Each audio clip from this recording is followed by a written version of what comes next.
कहानी मॉल से शुरू होती है, जहां एक अमीर लड़की सारा का एक्स बॉयफ्रेंड उसे परेशान कर रहा था और उसकी 100 मिलियन की हाई हील्स पर एक कॉफी गिर गई। वो कंफ्यूज हो गई जब एक जवान लड़का उसके सामने आया। वो घुटनों के बल बैठा और अपनी शर्ट से उसके जूतों पर लगे दाग साफ करने लगा। ये देखकर उसका एक्स बॉयफ्रेंड और भी गुस्सा हो गया। फिर सारा ने उस लड़के को डेड का ऑफर दिया, लेकिन उसका ध्यान काउंटर पर रखे बैग्स पर था, इसीलिए उसने मना कर दिया। यह देखकर सारा ने बिना सोचे समझे अपना ब्लैक गोल्ड क्रेडिट कार्ड निकाला और सारे डिजाइनर बैग खरीद लिए। अगले दिन वो सीधे उसके घर प्रपोजल लेकर गई। उसके माता पिता हैरान थे कि उनकी बेटी इतनी सीरियस क्यों हो गई है। असल में यह लड़की सारा एक बड़े बिजनेस एम्पायर की वारिस थी, लेकिन उसके माता पिता के डिवोर्स के बाद उसका सौतेला भाई उसकी विरासत के लिए एक बड़ा कॉम्पिटिट बन गया। अब सारा को शक था कि उसके सौतेले भाई का एक एक्ट्रेस के साथ अफेयर चल रहा है। इन्वेस्टिगेशन करते समय एक अजीब लड़का सामने आया। जब सारा ने उसकी मदद लेने से मना कर दिया, उस लड़के ने कुछ ऐसा कहा जिसे वह मना नहीं कर सकी। बेचारी सारा को उसके साथ बिस्तर की चादरें मोड़नी पड़। धीरे धीरे उनके बीच की दूरी कम हो गई और सारा अपनी इन्वेस्टिगेशन पर फोकस नहीं कर पा रही थी। पता चला कि उस लड़के का नाम यूनहाउ था और एक्ट्रेस ने सारा को फंसाया था ताकि वह उसे रोक सके। एक दिन सारा एक कैफे में गई जहां सभी सिंगल लड़कियां एक लड़के को देख रही थी। उसने देखा कि वो यूनहाउ था जो बारस्ता का काम कर रहा था। शुरू में उसने उसे इग्नोर कर दिया, लेकिन जब उसे बिलिंग में 2 बार डिस्काउंट मिला और उसके कॉफी कप पर एक दिल बना हुआ था, तो वह उस दिन से मुस्कुराने लगी। सारा जहां भी जाती यूनन का घर दिखाई देता, यहाँ तक कि मॉल में भी वो उसके सामने आया और चुपचाप उसे एक लाल गुलाब दिया। सारा कंफ्यूज थी कि क्या ये कोई नया फ्लर्टिंग स्टाइल है। कुछ दिनों बाद जब सारा अपने ऑफिस में काम कर रही थी तो बाहर हंगामा हो गया। एक डिलीवरी बॉय सेक्रेटरी की परमिशन के बिना अंदर घुस आया। सारा को थोड़ा गुस्सा आया, लेकिन डिलीवरी बॉय ने जोर दिया कि वो लेटर सिर्फ असली पाने वाले को ही देगा और सारा की आईडी भी देखने की मांग की। चिढ़कर सारा ने आईडी टेबल पर पटक दी, लेकिन अगले ही पल उसे एहसास हुआ कि डिलीवरी बॉय कोई और नहीं बल्कि यूनहाउ था। अब सारा को सच में शक होने लगा कि यह आदमी कुछ करने की कोशिश कर रहा है, लेकिन बेचारा यूनहाउ भी गलत समझा गया था। सारा का सपना था कि वो एक दिन प्रीस्ट बने और इस सपने को पूरा करने के लिए वो कई नौकरियां कर रहा था, लेकिन सारा और यूं की कहानी यहीं खत्म नहीं हुई। असल में सारा के पिता एक अमीर परिवार से दामाद के तौर पर आए थे, जिससे उन्हें अपनी जगह बनाने के लिए और भी ज्यादा मेहनत करनी पड़ी। लेकिन एक पावरफुल महिला होने के नाते सारा को अक्सर दूसरे लोग जज करते थे। एक दिन सारा कंपनी में एक शेयर होल्डर मीटिंग में गई, जहां उसे लगा कि उसके टैलेंट को आखिरकार स्वीकार किया जा रहा है, लेकिन पुराने बिजनेसमैन उसके टैलेंट को पहचानने के बजाय उसका मजाक उड़ा रहे थे। ये सब सुनकर सारा को बहुत बेइज्जती महसूस हुई, लेकिन वो शेयर होल्डर्स का सामना नहीं कर सकी। गुस्से में उसने अपनी कार धोते समय अपनी भावनाएं निकालनी शुरू कर दी। तभी उसने यूनन को देखा कि वो वहाँ है। यून ने कहा कि वो कार धोने का खर्च उठाएगा, लेकिन उसने बदले में सिर्फ एक कॉफी मांगी। सारा उसे कॉफी पिलाने के लिए मान गई, लेकिन जब वे कैफे में बैठे तो सारा ने खुद उसके लिए स्टेक ऑन ऑर्डर किया, जबकि वो बस देखती रही। उसे अफसोस हो रहा था। सारा ने अपनी भावनाएं शेयर नहीं की, लेकिन उसने यूं से पूछा कि वो हर जगह उससे क्यों मिलती रहती है। ये इत्तेफाक किसी को भी अजीब लगा, लेकिन यूं का असली सपना प्रीस्ट बनना था, जो एक प्रीस्ट बनने जैसा था। हार्मिट की माँ इस बात से बिल्कुल सहमत नहीं थी और आखिर में उनका बहुत बड़ा झगड़ा हुआ। यूं ने घर छोड़ दिया और अपने परिवार को फाइनेंशियली सिक्योर करने के लिए कड़ी मेहनत करने का फैसला किया। दूसरी तरफ सारा अरबपति होने के बावजूद अपनी जिंदगी को लेकर लापरवाह थी। उसका शानदार घर पूरी तरह से गंदा हो गया था। एक दिन जब उसने देखा कि घर कितना गंदा हो गया है, तो उसने तुरंत एक क्लीनिंग सर्विस को बुलाया और उनसे डंस हाउसकीपर भेजने को कहा। लेकिन जब क्लीनर आया तो सारा हैरान रह गई। कंपनी ने सिर्फ एक आदमी भेजा था और वह बहुत ताकतवर था, और यह आदमी कोई और नहीं बल्कि यो था। हालांकि यो को यह भी नहीं पता था कि गंदा घर असल में सारा का था। कमरा देखकर उसने सोचा कि अब मुझे समझ आया कि क्लाइंट ने एक पावरफुल क्लीनर क्यों मांगा था। उसने अपना काम शुरू कर दिया और सारा उसकी ऑर्गेनाइजिंग स्किल से इंप्रेस हुई। सब कुछ परफेक्ट होने के बाद जब उन्हें जाने वाला था तो उसने देखा कि घर का झूमर टूटा हुआ था। उसने सोचा कि वो मदद करेगा, लेकिन एक गलती से पूरा झूमर गिर गया और टुकड़ों में बिखर गया। अब उन्होंने सदमे में था। सारा को यह अल्ट्रा लग्जरी झूमर कितने का पड़ेगा। घर लौटा और एक बार फिर साबित हुआ कि दुनिया कितनी छोटी है। यो ने जो झूमर तोड़ा था उसकी कीमत 6.8 मिलियन थी। यो ने कहा कि वह सारा के अंडर काम करके पैसे चुका देगा, लेकिन उसने तुरंत मना कर दिया और कहा कि उसे सीधे पैसे दे देने चाहिए। हालांकि यो ने जोर दिया कि वह हर दिन घर की सफाई करने आएगा जब तक कि कर्ज चुका नहीं जाता। सारा को हाउसकीपर के तौर पर किसी लड़के को रखने में थोड़ा शक था, लेकिन यो ने यूं ही कह दिया कि वो पादरी बनने वाला है और उसे औरतों में कोई दिलचस्पी नहीं है। ये सुनकर सारा को लगा कि अब वो गंदा घर पूरी तरह से साफ था और उसके बिजी शेड्यूल को देखते हुए एक हेल्पर का होना फायदेमंद होगा, इसलिए वह मान गई। अगले दिन वे घर के लिए जरूरी सभी चीजें खरीदने के लिए सुपरमार्केट गए, लेकिन उन्हें देखकर किसी को यकीन नहीं हुआ कि वे मालिक और कर्मचारी हैं। वे एक कपल लग रहे थे। जल्द ही उसे उसके एक पुराने कलीग ने रोका। सारा ने ध्यान देना शुरू किया कि इस आदमी ने कितने अलग अलग काम किए थे, क्योंकि वे जहाँ भी जाते थे कोई ना कोई उसे पहचानता था। वो आमतौर पर शांत रहता था। सारा अब काफी क्यूरियस हो रही थी। उस दिन एक और हाई लेवल बिजनेस मीटिंग थी। कुछ पुराने शेयर होल्डर्स ने वही पुरानी बातें शुरू कर दी कि औरतें सिर्फ अच्छी दिखने के लिए होती है और लीडरशिप के लायक नहीं होती। सारा ने अपना गुस्सा कंट्रोल करने की कोशिश की, लेकिन जब उसने देखा कि वे उसे सिर्फ इसलिए ड्रिंक सर्व नहीं करने देंगे क्योंकि वो एक औरत है, तो उसे और भी बुरा लगा और वो मीटिंग छोड़कर चली गई। ये शेयर होल्डर्स शायद भूल गए थे कि सारा का एक सौतेला भाई जड भी है। हालांकि सारा की बेइज्जती करने पर वे अक्सर झगड़ते थे। ज्यू ने अगले दिन तुरंत रिएक्ट किया। उसने सीधे शेयर होल्डर्स को चेतावनी दी कि अगर वे कंपनी में काम करते रहना चाहते हैं तो उन्हें सारा की इज्जत करनी होगी, नहीं तो उन्हें सबक सिखाया जाएगा। दरवाजा और इतना ही काफी नहीं था। बाद में उस रात शोजू दूसरे शेयर होल्डर्स की गैदरिंग में घुसा और उन्हें फिर से खुलेआम चेतावनी दी। अगर कोई सारा के साथ बुरा बर्ताव करता है या उसे सिर्फ इसलिए ड्रिंक सर्व करने के लिए मजबूर करता है क्योंकि वो एक औरत है तो यह उनके लिए अच्छा नहीं होगा। ये कहकर वो अपने हमेशा के एटीट्यूड वाले स्टाइल में चला गया। जब सारा उस दिन घर आई तो वो इतनी थकी हुई थी कि उसमें अपना मेकअप हटाने की भी हिम्मत नहीं थी। लेकिन उसका स्मार्ट और हैंडसम हाउसकीपर यूनन हाउ तुरंत हेल्प मोड में आ गया। तभी दरवाजे की घंटी बजी। वो शूजू था। अपने भाई को देखकर सारा घबरा गई और तुरंत योना से छिपने के लिए कहा। अगर उसे पता चला कि उसके पास हाउसकीपर के तौर पर कोई आदमी है तो उसे यकीन नहीं होगा। यो एक छोटे पप्पी के साथ बेडरूम में छिप गया। लेकिन तभी एक जोरदार भौंकने की आवाज आई। शू सब समझ गया लेकिन मजाक में कहा कि उसे अंदर जाकर चेक करना है। सारा ने घबराकर मना कर दिया और उसकी घबराहट देखकर शू मुस्कुराया और चला गया। उसके जाने के बाद यूना चुपचाप बाहर आया, माफी मांगी और सारा को एक सुंदर कैंडी बॉक्स गिफ्ट में दिया। अब जो घर कभी खाली लगता था वह अब गुलजार हो गया था क्योंकि यूना ने न सिर्फ सारा का घर पूरी तरह से ऑर्गेनाइज किया बल्कि उसकी जिंदगी का भी ध्यान रखना शुरू कर दिया। सारा बिना किसी झिझक के अपने बिजनेस की सारी परेशानियां उसके साथ शेयर करती थी। लेकिन एक दिन सारा को शक होने लगा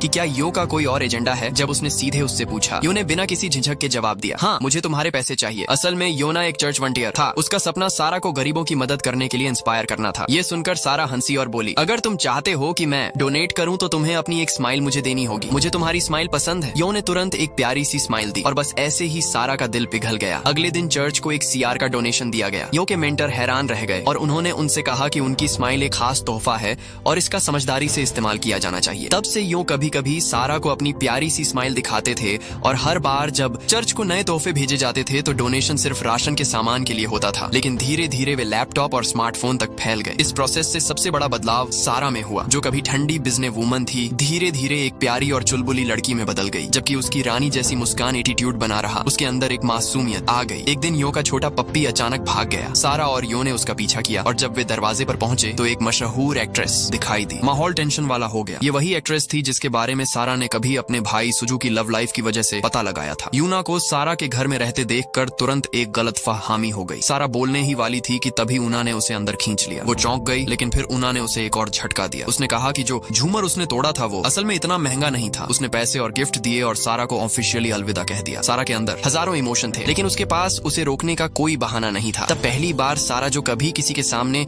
अपनी फीलिंग जाहिर नहीं करती थी ने एक ऐसे लड़के से अचानक सवाल पूछा जो उससे 12 साल छोटा था। उसके जन्मदिन पर उसके पिता ने एक कैंडेला प्लांट भेजा जिसका मतलब था कि खुशियां आएंगी। सारा को अपने दिल में थोड़ी गर्मी महसूस हुई। अगले दिन एक फैमिली गैदरिंग थी और उसने सोचा कि शायद यह उसके जन्मदिन के लिए है। लेकिन जब उसने एक्ट्रेस को वहां देखा तो उसका मूड बदल गया। पता चला कि यह सेलिब्रेशन उसके भाई जू और उसकी गर्लफ्रेंड के लिए था। लेकिन जू ने फिर एक गिफ्ट निकाला और सारा को दिया। इसका मतलब था कि वो उसका बर्थडे नहीं भूला था। पार्टी के बाद जब सारा जा रही थी तो एक्ट्रेस ने उसे रोक दिया। उनके बीच अभी भी एक गलतफहमी थी लेकिन उसने जो कहा उससे सारा को अंदर से दुख हुआ, जैसे उसे कोई वजह मिल गई हो या वह किसी बहाने का इंतजार कर रही हो। सारा ने तुरंत यो को फोन किया लेकिन यो ने कहा कि वो काम पर है। यह सुनकर सारा ने दूसरा फोन किया। यो ने इस पर ज्यादा ध्यान नहीं दिया लेकिन जल्द ही एक लड़की उसके पास आई और बोली कि तुम्हारे बॉस ने तुम्हें बुलाया है। उसने समझाने की कोशिश की कि वह काम पर है लेकिन फिर लड़की ने सीधे कहा कि आज दुकान बंद रहेगी। यूनहाउ और दुकानदार पूरी तरह हैरान थे जब उन्होंने सुना कि उसके बॉस ने दुकान खरीद ली है। सारा के साथ डिनर टेबल पर बैठे यून हाउ को लगा कि सारा उन बूढ़े लोगों की वजह से फिर से परेशान है। लेकिन सारा ने बताया कि इस बार यह उसके परिवार की वजह से था। उसकी बर्थडे पार्टी जिसमें वो सोचती थी कि वो शामिल है उसका उससे कोई लेना देना नहीं था। यूनहाउ ने घबरा कर कहा, मैंने तुम्हारी आईडी देखी, तुम्हारा बर्थडे आज नहीं था। सारा ने जल्दी से साफ किया कि मेरा असली बर्थडे आईडी पर लिखे बर्थडे से अलग है। यू ने यह बात अपने दिमाग में रखी। उसने वेट स्टाफ को बुलाया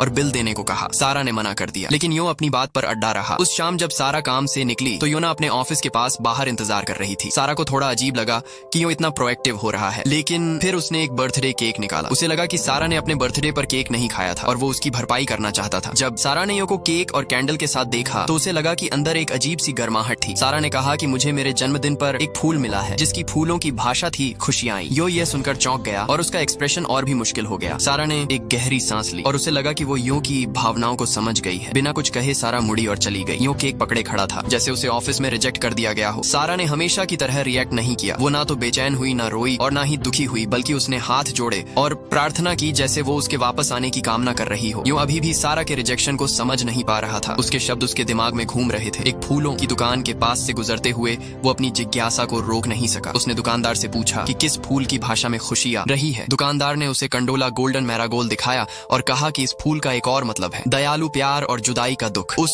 समय सारा भी उसी फूल को देख रही थी और वही मतलब पढ़ रही थी। फिर एक दिन सारा ने देखा कि यूना फिर से उससे मिलने आ रहा है और उसके हाथ में वही गोल्डन मैरागोल्ड था। जैसे ही सारा उसके पास पहुंची, यूं ने हाथ बढ़ाया। सारा की उम्मीद जल्दी ही निराशा में बदल गई। यूं का यह कदम उसके लिए बहुत दर्दनाक था, क्योंकि वह समझ गई थी कि इस बार उसकी मेहरबानी उसे और भी ज्यादा दुख दे रही थी। सारा ने और समय बर्बाद नहीं किया और मुड़कर चली गई, लेकिन यूं ने कुछ कहा। सारा ने उसे गहराई से देखा और फिर जवाब दिया। यूं अभी भी कंफ्यूज था। शायद कुछ समय के लिए सारा के लिए उसकी फीलिंग्स बदल गई थी, लेकिन यह बदलाव उसके लिए बहुत मुश्किल था और उसने तय किया कि वो इस मुश्किल को खुद पार करेगा। आज सारा के ऑफिस में एक अचानक मेहमान आया। वो एक आदमी था जो जानबूझकर सारा को एक खास मैसेज देने आया था। उसका नाम जोएको था, जो साउथ कोरिया वापस जा रहा था। जब सारा ने यह सुना तो उसका चेहरा काफी कॉम्प्लिकेटेड हो गया। सारा जानती थी कि अपने पिता और उनकी एक्स वाइफ से पैदा होने के बावजूद वो द इनहेरिटेंस की दावेदार थी, लेकिन उसका भाई शू जायू, जो चेयरमैन लिन का असली पोता था, अब ज्यादा एलिजिबल था। अगर सारा को अपने भाई से मुकाबला करना होता तो उसे कुछ बाहरी सपोर्ट की जरूरत होती, और जो एक हो वो सपोर्ट था जिसके बारे में पहले शादी के लिए बात हुई थी। सारा को लगा कि यह शादी सिर्फ एक बिजनेस डील थी, लेकिन अब जब यो उसकी जिंदगी में आ गया था, वो कंफ्यूज थी कि अगर उसने शादी नहीं की तो वो अपने भाई के साथ विरासत की लड़ाई हार जाएगी, लेकिन अगर उसने शादी कर ली तो उसका क्या होगा। अब अपने ऑफिस में फूलों के सैंडल को देखकर सारा ने हिम्मत जुटाई। उसने तुरंत यो को फोन किया। यो उस समय चर्च में था। पुजारी ने उससे कहा कि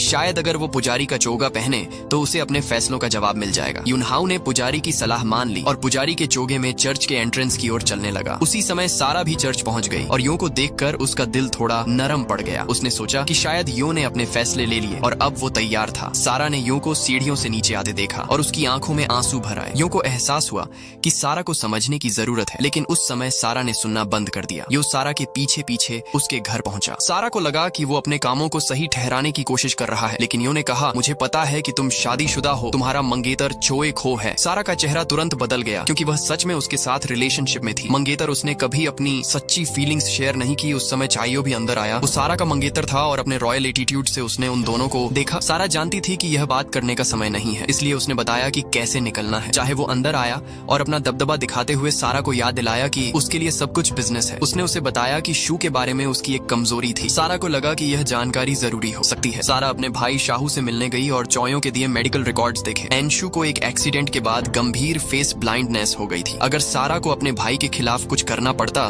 तो यह एक जानलेवा कमी हो सकती थी, लेकिन जब सारा को यह एहसास हुआ तो उसका दिल साफ हो गया। उसने चोए खो के खिलाफ स्टैंड लिया। सारा ने फिर बिजनेस और पर्सनल लाइफ दोनों में अपना स्टैंड बदल दिया। चोए खो को यह बदलाव पसंद नहीं आया और गुस्से में उसने सड़क पर पैसे फेंक दिए। सारा को यह देखकर थोड़ी नफरत हुई। उस पल सारा ने यो को डेट पर इनवाइट करने का फैसला किया, लेकिन जब यो ने दुकान में एक नया बैग देखा तो उसने सारा के इन्विटेशन को थोड़ा इग्नोर कर दिया। लेकिन सारा ने अपना ब्लैक कार्ड निकाला और सभी हाई बैग खरीद ली। फिर यो और सारा दोनों एक छोटे से स्ट्रीट स्टॉल पर गए। सारा का मूड अभी भी थोड़ा मिला जुला था, लेकिन उसका दिल थोड़ा नरम हो गया था, जैसे कुछ पुराना और नया एक साथ मिल रहा हो। सारा का मन थोड़ा उदास था, क्योंकि उसे लगा कि यो अब एक प्रीस्ट बन गया है, इसलिए वो बहुत ही कैजुअली अपने इमोशंस दिखाने की कोशिश कर रही थी। जब यो ने उसका बिहेवियर देखा तो उसने सीधे उससे कहा। सारा ने धीरे से जवाब दिया कि वह एक बुरी और नकली औरत है और वह बस चाहती है कि वे दोस्त बने रहे। अगले दिन सारा ने अपने परिवार की दावत में सबको अपने फैसले के बारे में बताया। उसने सबको साफ साफ बताया कि वह चोए खो से शादी नहीं करेगी, क्योंकि वह उससे बिल्कुल प्यार नहीं करती थी। सारा के पिता ने उसके फैसले का सपोर्ट किया और खुशी खुशी उसके साथ खड़े रहे। सारा के भाई को पहले से ही पता था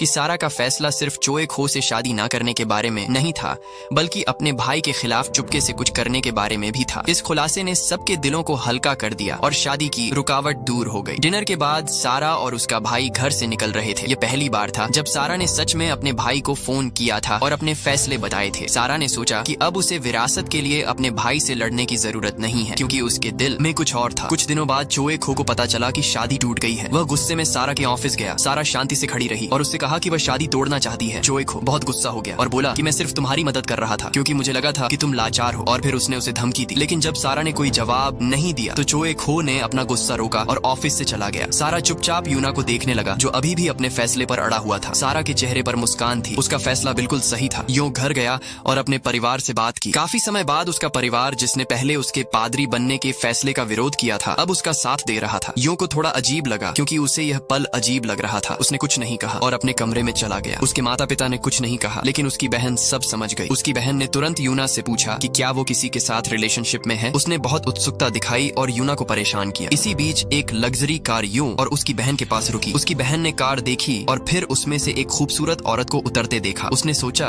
कि यह कौन है और हैरान होकर उसने कहा कि यो ने अपने लिए इतनी खूबसूरत लड़की चुनी। सारा ने सोचा कि उसका भाई यो को छोड़ देगा, इसलिए उसे थोड़ी चिंता हुई। यो कंफ्यूज था, लेकिन उसने कार में सारा के साथ अच्छा समय बिताया। उन्होंने अपने रिश्ते को ऑफिशियल किया और डिनर के लिए बाहर गए। वहाँ उन्होंने अपने फ्यूचर प्लान पर बात की। यूना ने कहा कि अब जब वो प्रीस्ट नहीं बन रहा था, वो दूसरी नौकरी ढूंढने के बारे में सोच रहा था। जब सारा ने सुना कि यो जज बनने के बारे में सोच रहा है तो वो थोड़ी हैरान हुई, क्योंकि साउथ कोरिया में जुडिशियल एग्जाम बहुत मुश्किल होते हैं। लेकिन यो मुस्कुराया और उसे बताया कि उसने सोल यूनिवर्सिटी के लॉ डिपार्टमेंट से ग्रेजुएशन किया है, इसलिए यह उसके लिए काफी मुमकिन था। सारा को एहसास हुआ कि इसीलिए यो का परिवार नहीं चाहता था कि वह प्रीस्ट बने, क्योंकि किसी भी परिवार के लिए अपने बच्चे के लिए ऐसा करियर चुनना मुश्किल होता है। डिनर के बाद सारा ने यो को घर छोड़ने का ऑफर दिया। उन्होंने एक दूसरे के माता पिता से मिलने के बारे में बात की और यो को लगा कि सारा के परिवार का स्टेटस देखकर उस पर बहुत प्रेशर पड़ सकता है। जब सारा यो को छोड़ने आई तो उसने कहा कि तुमने अपनी कार फेयर का पेमेंट नहीं किया है। यो थोड़ा कंफ्यूज था, लेकिन आखिरकार उसने अगले दिन सारा को छोड़ने का फैसला किया। जब सारा योना को स्कूल से लेने गई तो एक क्लासमेट ने उसका ध्यान खींचा। सारा शुरू में उसे इग्नोर करना चाहती थी, लेकिन यूना को देखकर कि क्लासमेट थोड़ा जेलस हो गया। सारा ने देखा कि यो को अब उसकी जेलस पसंद नहीं है। सारा समझ गई कि इस दौरान उनके अब रिश्ता बदल गया था। यो सारा को लेकर पॉजिटिव महसूस कर रहा था और सारा को लगा कि भविष्य में गलत खामियां हो सकती हैं। इसलिए उसने यूनन के डॉरट घर को थोड़ी स्पेस देने के लिए एक दिन की छुट्टी लेने का फैसला किया और उसके माता पिता से बात करने के लिए उसके घर गई। जब सारा यौव के घर गई तो उसने सीधे उसके माता पिता से कहा कि उन्हें अपने प्रोफेशन के बारे में बात करने की जरूरत है। ये उन्हें शॉक देने वाला था, लेकिन सारा का मकसद ये दिखाना था कि उनका रिश्ता अब सिर्फ उनके बीच नहीं रहा, बल्कि एक फॉर्मल कमिटमेंट बन गया है। इसके बाद सारा और योवफ की जिंदगी ज्यादा आरामदायक और रिलैक्स्ड हो गई और वे अपने परिवारों के बीच के प्रेशर को सॉल्व कर रहे थे। पहले तो उन्होंने आपस में इसे सुलझाने से पहले अपनी ही दुनिया में एक साथ समय बिताना शुरू कर दिया और अब उन्हें किसी भी चीज से डर नहीं लगता था। और इसी के साथ यह कहानी खत्म हो जाती जी।